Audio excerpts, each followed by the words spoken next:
Let's do an exercise. Extend your index finger. Now, imagine the surface of the ball and make a brushing motion with your finger. This is the crucial brushing action at contact. Today, we're covering the key reasons why your forehand loop against backspin might be failing. For amateur players, when facing heavy backspin, you must make contact with the ball using the upper middle part of the racket. Many players think the racket angle should be fixed from backswing to finish. This works for a soft loop, but you'll hit it long when you add power. While a heavy backspin ball requires a more vertical racket angle, after contact, your racket must follow an arched trajectory over the surface of the ball. Even if your initial contact angle is open, the full motion must wrap around the ball, finishing by brushing its top. Don't just hit forward from the contact point. You must brush and wrap the ball along its curve to generate spin. Let me demonstrate. As I just demonstrated, for heavy backspin, we make contact with the ball at approximately the 230 position. What's the ideal contact point for a standard backspin ball? In my experience, against a light backspin ball, I use a racket angle that contacts the ball around the 130 position. Now, for a topspin ball, is the contact point 130 or 230? Actually, when looping a topspin ball, it's still around 130. So when do you contact at the 1 o'clock position? You do that when you're counter-looping an opponent's loop. For a standard loop, contact at 130 and brush towards 12:30 or 12 o'clock. This is how you wrap the ball, getting over the very top of it. If I try to counterloop at a 130 angle, the ball will go long. So, I have to close my racket angle significantly, essentially grazing the top of the ball. To summarize, the heavier the sidespin backspin, the more you contact the center of the ball. The heavier the sidespin topspin, the more you must contact the top of the ball. But understand this, when the racket contacts the ball at the 1 o'clock position, you maintain the same racket angle to create friction. However, if you contact the ball at the 230 position, you must brush around the surface of the ball rather than simply hitting through it upon contact. The second point is about how to grab the ball. Let me demonstrate. If your ability to grab the ball is strong, you can loop it close to the table. This isn't a high arc loop. A high arc loop requires brushing upward after contact. This grabbing is concentrated friction the instant you touch the ball. This is real skill, harder than a power loop. This type of shot carries extreme spin, making it very difficult for your opponent to smash it back or put it away. We must understand that when facing heavy incoming spin, you first have to neutralize their spin before you can execute a power loop. Amateur players lack this exact touch. You either force it wildly or hit too softly. We must grab the ball first before engaging power in the follow-through. So, how exactly do we grab it? The key is that your racket must be lower than the ball. You have to drop your hand. My feeling is to drop the hand first, then make contact as I move upward to meet the ball. The correct strike zone should be between your hip and chest. If your backswing starts at the same height as the ball, you won't generate any power and you'll easily be eaten by the spin. Second, this grabbing sensation comes from an accelerating, relaxed brush. Many players are too stiff, resulting in poor friction, because they can't control the motion from the backswing to the exact moment of contact. As you swing forward toward contact, you should first let the racket bite the ball. But many people just smash straight forward. So, try skipping the backswing entirely. Keep the racket closer to the ball and practice just the contact motion until you find a relaxed feeling of brushing the ball. This is a very effective drill. What players generally lack is this split-second feeling at contact. You haven't experienced carrying the ball to create a parabolic arc. Instead, it always feels like a flat collision.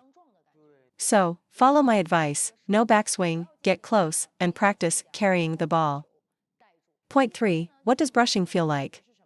Let's do an exercise. Extend your index finger, whether you're a penhold or shakehand player. Now, imagine the surface of the ball and make a brushing motion with your finger. This is the feeling. Use your index finger to trace the surface of an imaginary ball.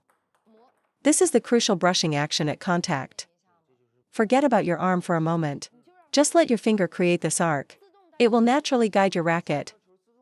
And when you contact the ball, it will automatically create the correct trajectory. Right now, I'm just using my finger.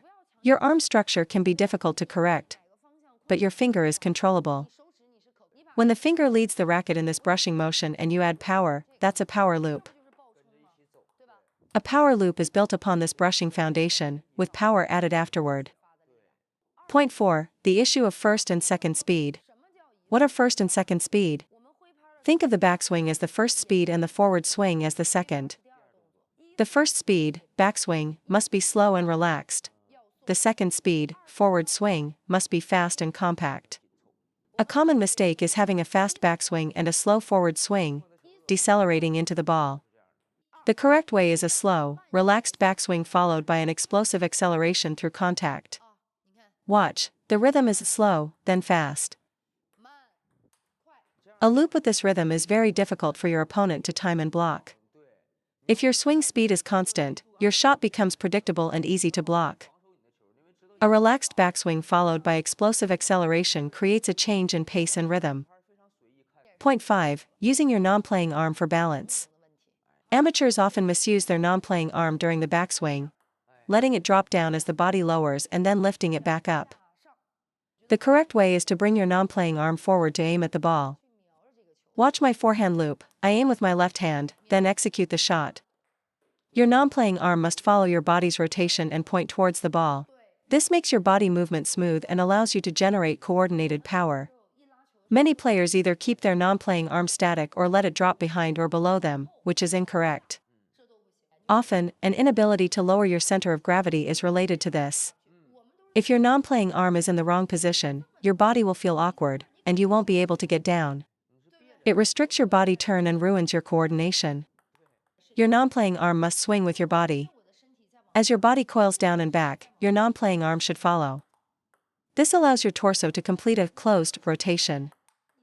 If the arm stays put, the rotation feels forced and incomplete. When your non-playing hand aims at the contact point, your right side will naturally be behind you. This creates a comfortable, balanced state, otherwise, the body feels uncoordinated.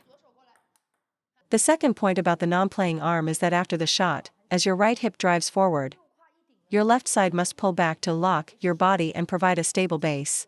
Watch how I lock in the power. You must feel the left side of your body bracing and stopping the rotation. If you don't lock it in, all your power will dissipate.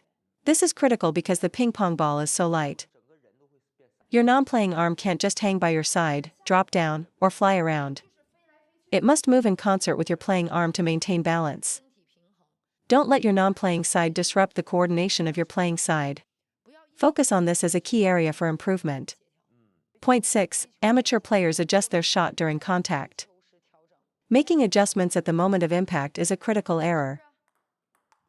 The incoming ball already has energy. Any last-second change will likely cause a mistake. All adjustments must be made before you hit the ball. If you want to close your racket angle, do it in the backswing. If you want more spin, drop your hand lower during the backswing. You can't see the spin and then try to lift the ball. It's too late.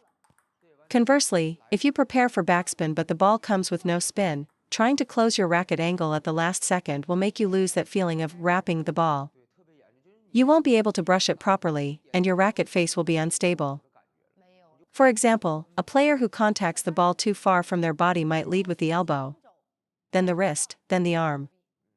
This creates an unstable, snake-like motion at contact. The correct motion is a unified, one-piece action. Your arm and racket face must be locked and stable. Once the racket angle is fixed, you just add body power and a compact follow-through, and the ball will be consistent and controllable. Racket face instability comes from two main sources. First, your elbow, a lifted or pushed elbow is the root of all evil. Second, your grip. For instance, a shallow penhold grip can be good for the short game and spin variation, but it becomes a liability on powerful loops. When you apply force, the racket angle can easily shift, causing errors. For shakehand players, if your thumb and index finger are loose, or there's a gap in your grip, the racket face will wobble when you try to generate power. Your grip needs to be firm and secure. The correct grip feeling is that your index finger and thumb are pinching the racket firmly. This is the only way to transfer power effectively. Any wobble in your fingers at impact will send the ball flying. Next, let's discuss the follow-through. A professional loop escorts the ball forward after contact, while an amateur's swing often just stops abruptly. Amateurs often focus too much on finishing the stroke, causing them to pull in their arm immediately after contact. Let's compare these two types of follow-through. This one is incorrect, while this one is the right way. The difference in swing path is huge, which is why their shots lack power. Most players start to pull their arm in right after contact, without a forward driving phase. We drive the arm forward until it's nearly extended, and then we begin the follow-through. It's a complete swing trajectory, not a sudden stop. If you finish too early, the swing is too short to generate power. The reason power loops are powerful is due to a long forward driving motion, which many players lack. Your swing path tends to go immediately up or to the side after contact. My swing path, however, continues forward first. I make contact here, then I drive forward from that point, and finally, my arm comes across. The full sequence is backswing, contact, drive forward, and then follow through. Let me demonstrate.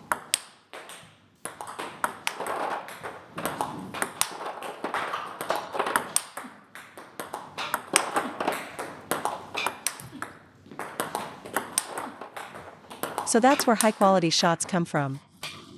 Especially against backspin, players instinctively try to lift up to avoid the net, a problem even more apparent in the backhand technique. I contact the ball in front and to my right, but I drive it forward to this point, using my body and hip to escort it, and then I finish my swing. Your arm motion must finish after your body rotation stops. They are not simultaneous. My definition of a follow-through is that it's not a conscious action. It's the natural result of finishing the forward drive, a way to control the arc and decelerate your power, not a separate motion to generate quality. Many players pull in their arm right at contact. The correct motion is a braking action that happens after you've driven forward. If you don't finish the stroke, your arm will fly out of control, so the follow-through is for braking and control. Some ask, if the ball has already left the racket, what's the point of the follow-through? By that logic, every shot should just be a simple tap. Why do we have complex follow-throughs that go forward, sideways, and up? If your swing speed is high enough, the force is transferred to the ball in that instant. The ball doesn't need to stick to the racket to get lift. In the moment of contact, the intent to drive forward and the action of the follow-through combine to create a perfect arc. If you only drive forward, the ball's trajectory will be too flat, and it will go into the net or off the table. This is because your swing speed is incredibly fast. Some players say, I can get the ball on the table without a proper follow-through. But try that in a match when you're under pressure or the opponent adds more spin. Your technique will immediately break down. Why does a standard, technically sound stroke go forward and then up? It's to shorten the arc of the ball. And you shorten the arc by using a proper, compact follow-through.